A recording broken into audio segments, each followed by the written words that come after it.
Arkadaşlar merhabalar. Şimdi ekonomik takvimi açıyorum. Bugün için çok da önemli bir veri görünmüyor. Fed faiz monitörüne geleyim.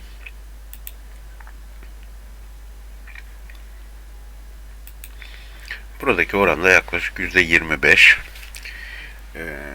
Yani bu hafta 27-25 arası göründü.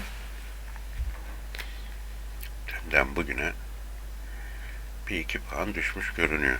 Ama tabi bunlar yeterli değil. Buradaki 50 pipslik fiyatlaması oldukça yüksek.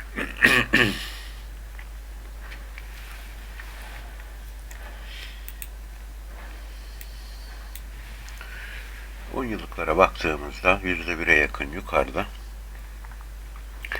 VIX korku endeksi de %2'ye yakın yukarıda.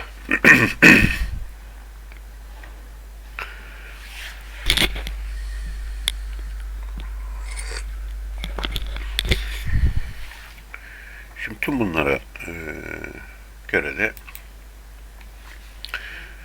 risk iştahımı, bugünkü risk iştahımı da izah edeyim. Yine risk iştahım nötr. Yani buradaki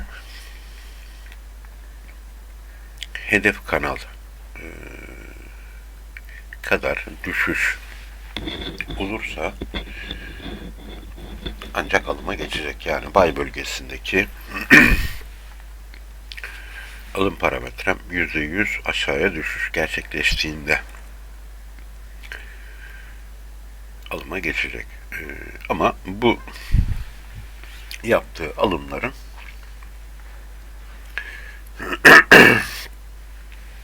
stop loss'u içinde yine verdiği hedef kanalın %30 kadar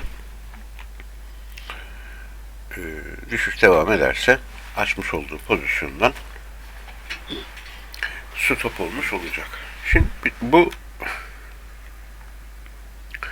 risk parametresine göre, ayarlara göre algoritmanın verdiği işlem noktalarına da bir göz atalım.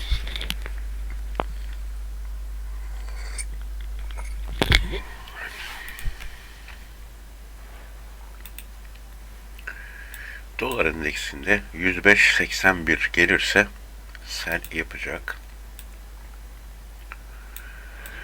USD/JP'ye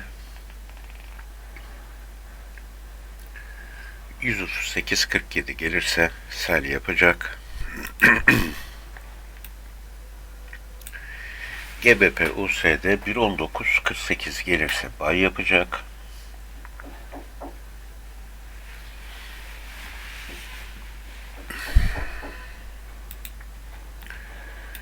Euro USD 1.05.31 gelirse buy yapacak.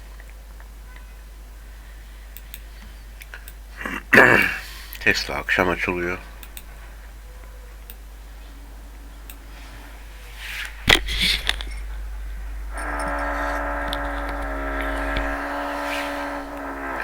Nasdaq 11.827 gelirse buy yapacak. S&P 500 3.913 gelirse buy yapacak.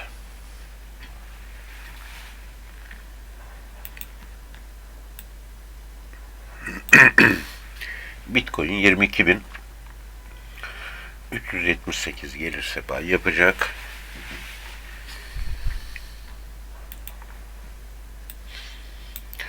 Ethereum 1549 gelirse buy yapacak.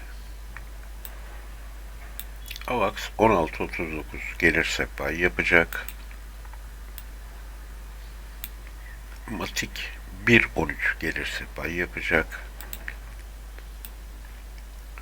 DOT 6.01 gelirse buy yapacak.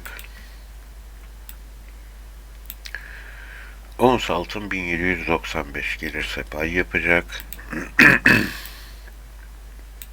Gümüş 20.12 gelirse buy yapacak.